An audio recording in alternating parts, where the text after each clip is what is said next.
नमस्कार साथियों, मैं मनीष बिवाल आप सभी का आपके अपने चैनल में तहे दिल से स्वागत और अभिनंदन करता हूं। मैं उम्मीद करता हूं कि आप सभी शानदार, जबरदस्त और जिंदाबाद होंगे और आप सभी की कक्षा 12 की जो तैयारियां हैं वो बिल्कुल धमाकेदार चल रही होंगी। और इन्हीं धमाकेदार तैयारियों को और भी धांसू बनाने के लिए आज हम लोग पढ़ने जा रहे हैं कक्षा 12 की राजनीति विज्ञान में समकालीन विश्व राजनीति की किताब का अध्याय 6 अंतर्राष्ट्रीय संगठन इंटरनेशनल ऑर्गेनाइजेशंस, और आज है उसमें लेक्चर नंबर 9। लेक्चर नंबर 9 आज हमारा है और आज इसी के साथ जो चैप्टर है वो पूरा कंप्लीट हो जाएगा। और जैसा मैंने कहा था कि चैप्टर तो लास्ट लेक्चर में कंप्लीट हो गया था, बट 2 ऐसे टॉपिक्स हैं जो हमें डिस्कस करने हैं, जिसमें से एक जो टॉपिक है वो तो हमारा है संयुक्त राष्ट्र संघ की स्थापना, जो कि आपके बॉक्स में दे रखा है संयुक्त राष्ट्र संघ की स्थापना, उसको कवर करेंगे। ये भी ज़्यादा बड़ा टॉपिक नहीं है, जितना हर बार हर चैप्टर में अपन किसी की टाइमलाइन कवर करते हैं उसकी तुलना में बहुत छोटा है ये। इसके अलावा हम संयुक्त राष्ट्र संघ की संरचना के बारे में भी चर्चा करेंगे, जो कि आपके बुक में एक पेज पर पूरा बॉक्स बना करके डायग्राम बना करके दे रखा है। उसी डायग्राम के थ्रू आज हम लोग समझने की कोशिश करेंगे। तो चलिए शुरू करते हैं। संयुक्त राष्ट्र संघ की स्थापना, या जिसको हम इंग्लिश में कह सकते हैं founding of United nation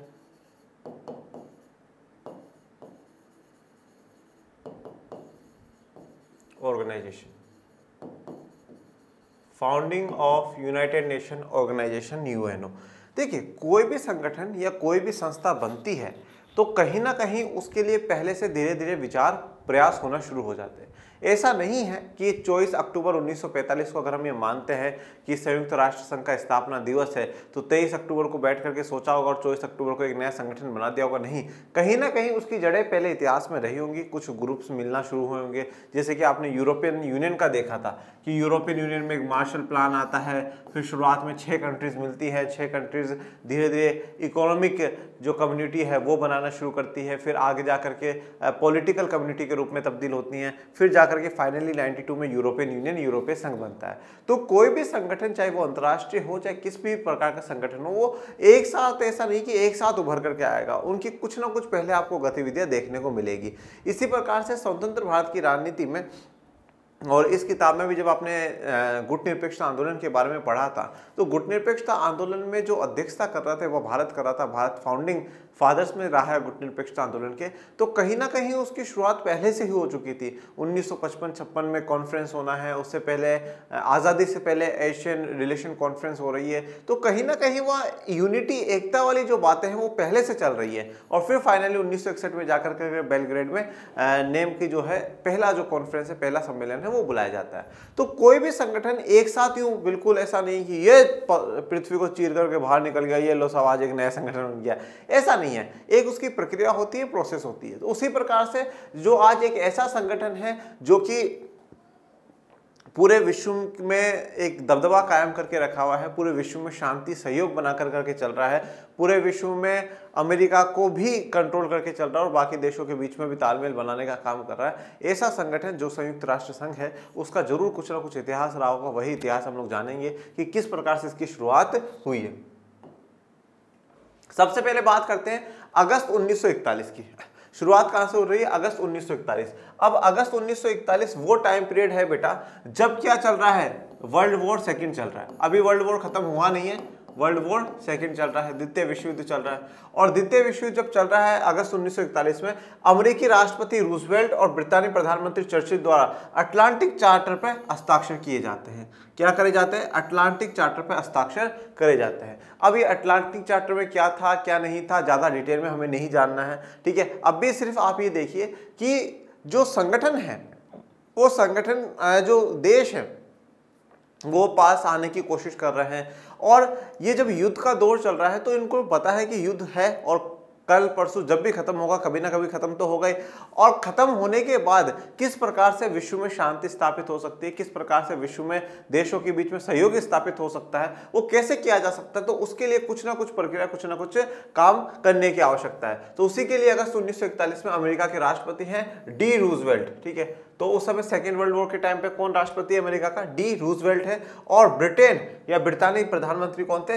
Winston Churchill थे। ये वही विंस्टन चर्चिल है जिन्हों का क्योट हम लोगों ने पढ़ा था, जो ये कहा करते थे कि जो इज बेटर देन वॉर, मतलब लड़ाई से जो है युद्ध वाली लड़ाई से ज़्यादा बेहतर जबानी लड़ाई है, हमें जबान लड़ानी चाहिए परंतु बंदूकें नहीं लड़ानी चाहिए। और ये वह लोग हैं जो खूब युद्धों में व्यस्त रहते हैं और देशों को गुलाम बनाते हैं, और फिर ऐसे लोगों के मुंह से ऐसी बातें बिल्कुल भी शोभा नहीं देती जो ये कहते हैं कि युद्ध से अच्छा तो है कि बातें कर ली जाए, ठीक है। परंतु इन्होंने ही पूरी दुनिया में युद्ध चलाए हैं, इन्होंने ही पूरी दुनिया में अशांतियाँ फैलाई हैं, ठीक है। चलो जो भी है, तो अमेरिका राष्ट्रपति रूजवेल्ट और ब्रितानी प्रधानमंत्री चर्चिल ने अटलांटिक चार्टर पर हस्ताक्षर करे हैं। कब? अगस्त 1941 में।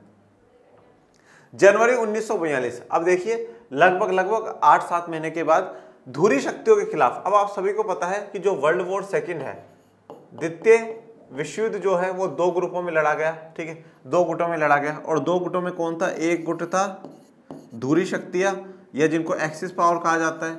इस एक्सिस पावर में कौन कौन था? जर्मनी, इटली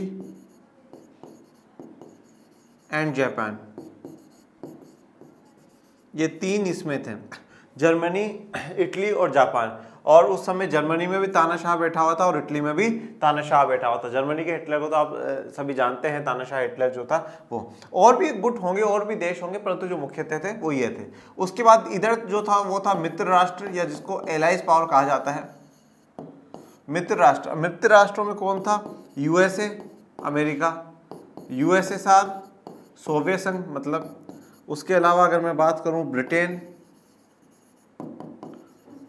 फ्रांस, ये सारे जो कंट्रीज है वो मित्र राष्ट्रों में थे। और भी देश है इसमें, ये सब मित्र राष्ट्र वाले थे। इसमें फ्रांस की स्थिति बहुत ज्यादा खराब हो चुकी है, तो उस स्थिति तक तो यूएसए, यूएसएसआर, ब्रिटेन, फ्रांस, ये मित्र राष्ट्र में। तो जनवरी 1942 में धुरी शक्तियों के खिलाफ, धुरी शक्तियां ये इनके खिलाफ कौन लड़ रहा था? मित्र राष्ट्र लड़ रहे थे। 26 मित्र राष्ट्र अटलांटिक चार्टर के समर्थन में वॉशिंगटन में मिले और दिसंबर 1943 में संयुक्त राष्ट्र संघ की घोषणा पर हस्ताक्षर किए हैं। देखो अब ये जो मित्र राष्ट्र हैं, ये मित्र राष्ट्र मिलते हैं, कब मिलते हैं? जनवरी 1942 में मिलते हैं, जनवरी 1902 में मिलते हैं। और इस मित्र राष्ट्र के जो 26 देश हैं वो वाशिंगटन डीसी में मिलते हैं। वाशिंगटन डीसी कहाँ पर है? अमेरिका में। अब आप देखिए, अब हम अपन लोगों का एक सवाल ये था कि एक ध्रुवीय विश्व में क्या संयुक्त राष्ट्र संघ चल पाएगा, ठीक है, जहां पर अमेरिका का इतना दबदबा है। और अमेरिका का दबदबा क्यों है, कैसे है, वो हम लोगों ने बड़े अच्छे तरीके से जाना था कि यहाँ तक कि जो यूएनओ के ऑफिस हैं वो भी अमेरिका वाशिंगटन डीसी में है, ठीक है। अमेरिका सबसे बड़ी जीडीपी है, अमेरिका सबसे बड़ा कंट्रीब्यूटर है, अमेरिका की बड़ी सेना की ताकत है, अमेरिका आर्थिक रूप से बड़ी ताकत है। तो क्या संयुक्त राष्ट्र संघ उनको दबा पाएगा? क्या उनका जो कंट्रोल है पूरी दुनिया पे उसको कम कर पाएगा? क्या तालमेल बिठा पाएगा या नहीं बिठा पाएगा? तो आप देखिए कि शुरुआत से ही कहीं ना कहीं क्या है, वॉशिंगटन में मतलब अमेरिका का प्रभाव संयुक्त राष्ट्र संघ पे रहा है। अब जब संयुक्त राष्ट्र की स्थापनाओं के लिए कोई मीटिंग भी हो रही है, बैठकें भी हो रही है, वो भी कहां पर हो रही है? अमेरिका में हो रही है। तो जनवरी 1942 में मित्र राष्ट्र के जो 26 देश है वो मिलकर के वॉशिंगटन डीसी में मिलते हैं। और दिसंबर 1943 में संयुक्त राष्ट्र संघ की घोषणा। देखो अभी यहाँ पे संयुक्त राष्ट्र संघ का मतलब क्या है कि जो हम नेशंस है, जो हम राष्ट्र हैं, वो मिलकर करके संयुक्त होकर करके क्या करेंगे? एक संघ बनाएंगे, एक ग्रुप बनाएंगे आफ्टर द वर्ल्ड वॉर। जिस दिन भी हमारा युद्ध खत्म हो जाएगा उसके बाद उसकी घोषणा पर हस्ताक्षर कर लेते हैं। तो 26 मित्र राष्ट्रों ने अटलांटिक चार्टर के समर्थन में वॉशिंगटन में मिले, कि हाँ साहब ये बात बिल्कुल सही है। और दिसंबर 1943 में संयुक्त राष्ट्र संघ की स्थापना के लिए उसमें घोषणा पर हस्ताक्षर कर देते हैं। फिर आ जाइए फरवरी 1945। फरवरी 1945 3 बड़े नेता, रूजवेल्ट कहां के हैं? अमेरिका के राष्ट्रपति। चर्चिल कहां के हैं? ब्रिटेन के प्रधानमंत्री। 3 बड़े नेता 3 बड़े देशों के। और स्टालिन कहां के हैं? सोवियत संघ के बेटा। जोसेफ स्टालिन के बारे में आप लोगों ने पढ़ा है। जोसेफ स्टालिन मतलब हो सकता है कि आपने रूजवेल्ट का नाम ना सुना हो सकता है आपने चर्चिल का नाम ना सुना हो, पर कक्षा 12 में अगर आप समकालीन विश्व राजनीति की किताब पढ़ रहे हैं और आपने जोसेफ स्टालिन का नाम नहीं सुना तो फिर बड़ी दुख की बात है। तो जोसेफ स्टालिन का नाम आपने सुना, और कहा जाता है कि जो जोसेफ स्टालिन है वो हिटलर से भी बड़ा तानाशाह था, ठीक है। उसने हिटलर से भी ज़्यादा लोगों के कत्लेआम करे हैं, उनको मारा है। परंतु एक बात ये थी कि स्टालिन ने सोवियत संघ को, यूएसएसआर को एक पावरफुल बना दिया था। इतना पावरफुल बना दिया कि जो विश्व की बड़ी शक्तियां हैं जैसे कि अमेरिका और ब्रिटेन, उनके बराबर में स्टालिन बैठा करते थे और स्टालिन के साथ मीटिंगें हुआ करती थी। अब देखिए, अब आप एक चीज को देखिए कि मित्र राष्ट्र में एलाइज ग्रुप में यूएसए, यूएसएसआर और ब्रिटेन, अब भी ये तीनों के तीनों एक साथ नजर आ रहे हैं आपको, ठीक है, ये सभी एक साथ है। और ये सभी देखो आगे जाकर के ये तेहरान के समझौते ये भी करेंगे, बीसी में आएगा, तो यूएसएसआर ब्रिटेन ये तीनों एक साथ मिल रहे हैं। परंतु देखो अब यहाँ पर क्या होता है, दुनिया को लगता है कि यार बहुत अच्छी बात है, बहुत ही अच्छा काम हो रहा है ये, तो बोले कैसे काम अच्छा हो रहा है, यूएसए पूंजीवाद का प्रतीक है, ठीक है, पूंजीवाद का प्रतीक है, ये लोग साम्यवाद समाजवाद के प्रतीक हैं, जो अलग अलग जो दो विचारधाराएं वो आज साथ बैठी है, तो इससे कहीं ना कहीं जो आगे भविष्य में युद्ध के संकेत है वो टल जाते हैं। अच्छा है कि इनके बीच में किसी प्रकार की विचारधारा की लड़ाइयां नहीं है, तो ये साथ आ रहे हैं और ये शांति बनाए रखेंगे। परंतु एक्चुअल में क्या था, ये जो मिल रहे हैं ये सभी एक साथ, ये क्यों मिल रहे हैं, ये मिल रहे हैं दुनिया के सबसे बड़े तानाशाह हिटलर के खिलाफ। ये क्यों मिल रहे हैं, हिटलर के खिलाफ मिल रहे हैं। ये तीनों एक दूसरे को पसंद करते हैं या नहीं करते, ये एक दूसरे की विचारधारा मैच करते हैं या नहीं करते, परंतु अब भी इनका उद्देश्य ये था कि हिटलर को हराना है, हिटलर को डिफीट करना है, तो उसके लिए इनकी मीटिंग चल रही है। मतलब इस हिटलर के कारण ये लोग एक हो रहे हैं। याल्टा सम्मेलन में प्रस्तावित अंतर्राष्ट्रीय संगठन के बारे में संयुक्त राष्ट्र संघ का एक सम्मेलन करने का निर्णय किया। तो अब फरवरी 1945 में जो तीन बड़े नेता हैं, रूजवेल्ट अमेरिका के, चर्चिल ब्रिटेन के, स्टालिन सोवियत संघ के, याल्टा सम्मेलन में, ठीक है, याल्टा स्थान का नाम है। और अब आज आप ये बताएंगे मुझे कमेंट बॉक्स में कि याल्टा कहां पर है, ठीक है, जगह जो है वो आपको बतानी है। तो याल्टा में सम्मेलन हुआ और उसमें प्रस्तावित एक अंतर्राष्ट्रीय संगठन के बारे में संयुक्त राष्ट्र संघ का एक सम्मेलन करने का निर्णय किया गया। तो इस फरवरी 1945 में ये बात करी गई कि भाई युद्ध खत्म हो जाएगा तो हम क्या करते हैं कि एक अंतर्राष्ट्रीय संगठन हमें बनाना है, और उस अंतर्राष्ट्रीय संगठन बनाने के लिए हमें क्या करना है, एक सम्मेलन करना है, एक मीटिंग, एक कॉन्फ्रेंस आयोजित करनी है। 1945 में एक यहाँ पर सुझाव सा दिया गया है फरवरी 1945 में कि भैया ये जो तीन नेता हैं वो ये कह रहे हैं कि हमें विश्व में शांति और सहयोग बनाने के लिए एक अंतर्राष्ट्रीय संगठन बनाना है, और उस अंतर्राष्ट्रीय संगठन के लिए हमें बैठ करके क्या है, एक मीटिंग करनी चाहिए। अंतर्राष्ट्रीय संगठन बनाना, उसके लिए संयुक्त राष्ट्र संघ का भी मतलब क्या है, ये जो सारे राष्ट्र संयुक्त होकर करके एक संघ, एक ग्रुप बनाए, एक संगठन बनाए। अप्रैल मई 1945 तो ये बात करी थी कि हम ये मीटिंग करेंगे, तो 2 महीने बाद मीटिंग हो गई। सैन फ्रांसिस्को कहाँ, कैलिफोर्निया, अमेरिका फिर में संयुक्त राष्ट्र संघ का अंतर्राष्ट्रीय संगठन बनाने के मसले पर केंद्रित 2 महीने लंबा सम्मेलन संपन्न हुआ। तो अप्रैल मई तक 2 महीने तक ये सम्मेलन चला और उसमें एक अंतर्राष्ट्रीय संगठन बनाने की बात हुई कि अंतर्राष्ट्रीय संगठन बनाना है। तो पूरा का पूरा फोकस है वो अंतर्राष्ट्रीय संगठन बनाने पर था। 26 जून 1945 को संयुक्त राष्ट्र संघ चार्टर पर 50 देशों के हस्ताक्षर हुए। पोलैंड ने 15 अक्टूबर को हस्ताक्षर किए। इससे संयुक्त राष्ट्र संघ में 51 मूल संस्थापक सदस्य थे। तो 26 जून 1945 को संयुक्त राष्ट्र संघ का जो चार्टर है, मतलब जो संयुक्त राष्ट्र संघ बनाने के लिए जो पूरा एक रूल रेगुलेशन, एक वो चार्टर बनाएगा, तो उसमें 50 देशों ने हस्ताक्षर करे। और जो 51वां जो राष्ट्र था वो कौन था, पोलैंड था। 51वां राष्ट्र कौन सा था, पोलैंड था। कौन से नंबर पे, 51वें नंबर पे। इसका उल्टा कर दो, कितनी तारीख को, 15 तारीख को, 15 अक्टूबर 1945 को उसने भी हस्ताक्षर कर दिए। तो जैसे इसने हस्ताक्षर करे उसके बाद हम मान लेते हैं कि भैया 24 अक्टूबर से इसकी स्थापना मान ली जाती है। 24 अक्टूबर 1945 संयुक्त राष्ट्र संघ की स्थापना। 24 अक्टूबर संयुक्त राष्ट्र संघ दिवस मनाया जाता है। तो 24 अक्टूबर 24 अक्टूबर को क्या मनाया जाता है, संयुक्त राष्ट्र संघ दिवस मनाया जाता है, United Nation organisation day. United Nation organisation day. और फिर फाइनली 30 अक्टूबर 1945 को भारत संयुक्त राष्ट्र संघ में शामिल हो जाता है। और 30 अक्टूबर को भारत संयुक्त राष्ट्र संघ में शामिल हो जाता है, और शामिल होते ही इंडिया इसका पार्ट हो जाता है संयुक्त राष्ट्र संघ का। और आज तक इंडिया एक इंपॉर्टेंट रोल संयुक्त राष्ट्र संघ में प्ले कर रहा है।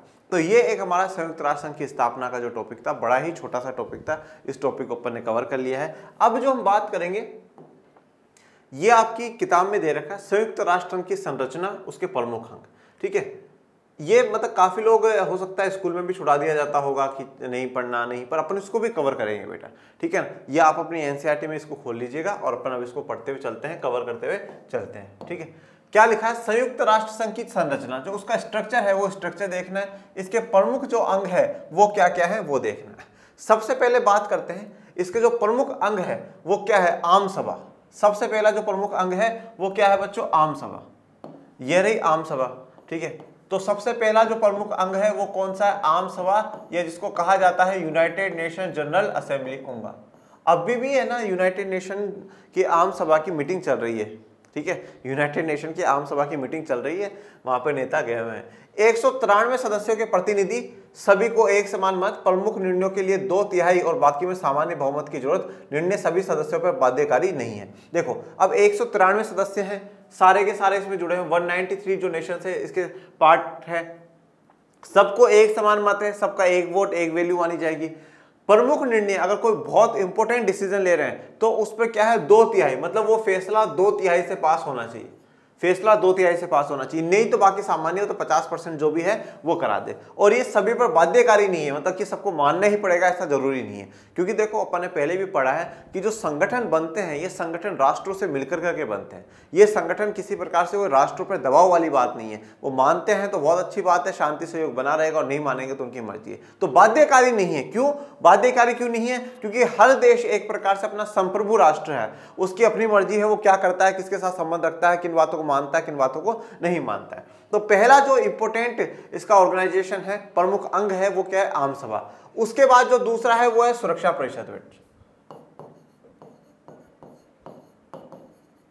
दूसरा है सुरक्षा परिषद, या जिसको हम कहते हैं यूएनएससी। इस यूएनएससी में टोटल कितने सदस्य हैं? 15 सदस्य हैं, 5 स्थायी सदस्य हैं, 5 कैसे हैं? परमानेंट है बेटा।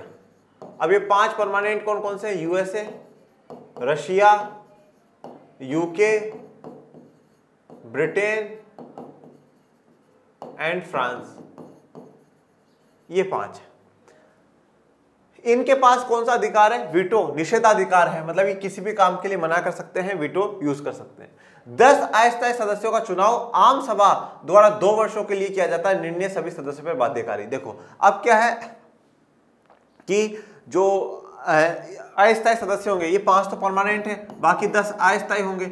इन अस्थायी का चुनाव कौन करेगा? इनका चुनाव करेगी आम सभा।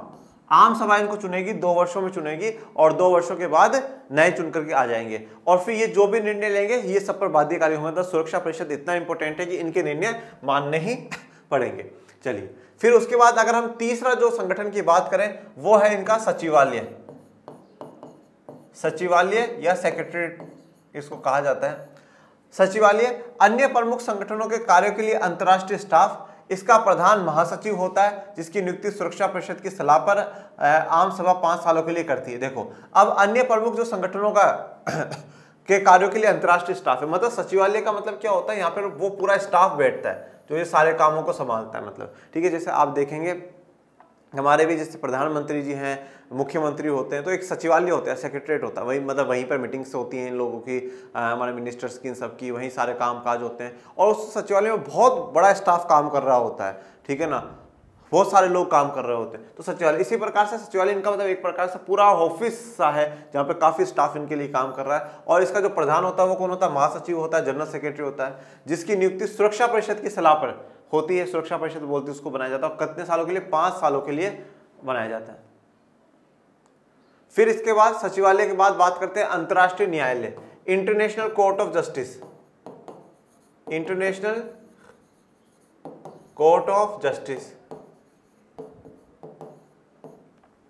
इसमें 15 न्यायाधीशों का चुनाव 9 वर्षों के लिए आम सभा और सुरक्षा परिषद दोनों में पूर्ण बहुमत द्वारा होता है।